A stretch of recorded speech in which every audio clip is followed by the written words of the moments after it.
ang kaya sa mga pagkakataong ito bilang tinawag ng ating Panginoon.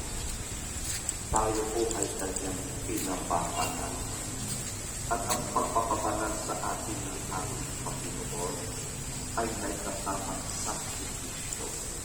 Kaya kung saan man tayo ng dahil ay pinagsunan, dahil po natin papalitan na tayo bilang isang tinawag, ipakita natin ipagaman sa pamamagitan ng ating mga salita at dahil ng ating magagawa.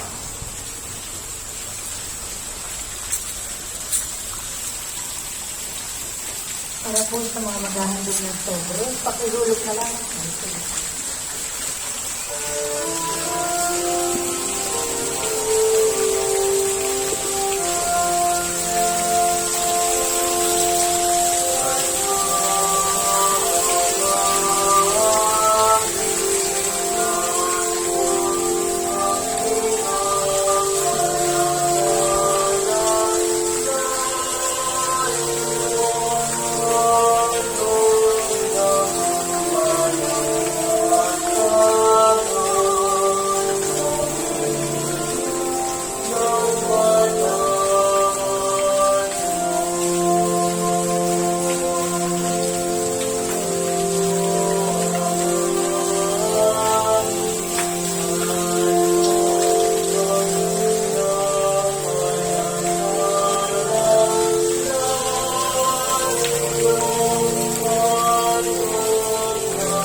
Manalangin ko yung mga kapatid sa pagkakanya ng salita ng Diyos ang mga makapangyarihan.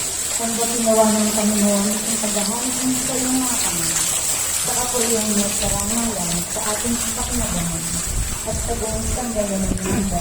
Dito po kami sa National Shrine of Father Pio. Sa pagsiguro na ito ng mga na pagkakanto, mahiay nawa namin ang inyong pinagulugo. Tuwagin na sa Kristo kasama ng Espiritu Santo, magpasa walang hanggan.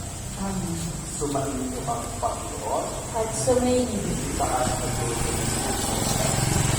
at sumayin sa Panginoon. pasalamatan natin ang Panginoon at Marakal ko siya ay pasalamatan. Ama namin makapangyarihan, tuloy na marapat ay tawag ang aming pasalamatan. Tumagitan na sa Kristo na aming Panginoon.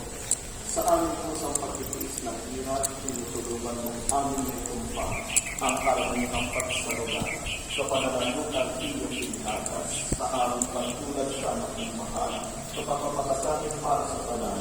Ang pagpasikat namin iyong kinalulutan, ang pagpapakabuti namin iyong kinaralan.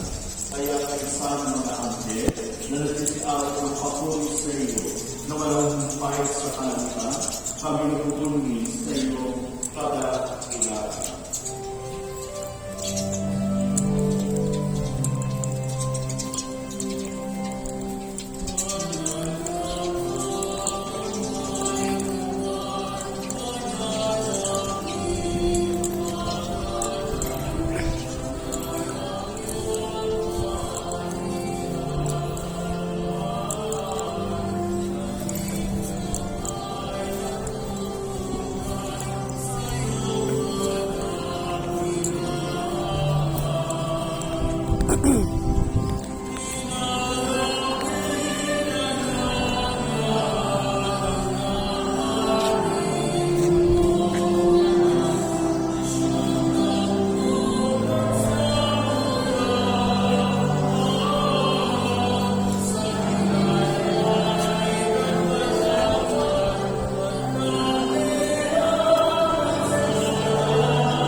Kung di po kaya, muli manatili natin ang may pagdanan.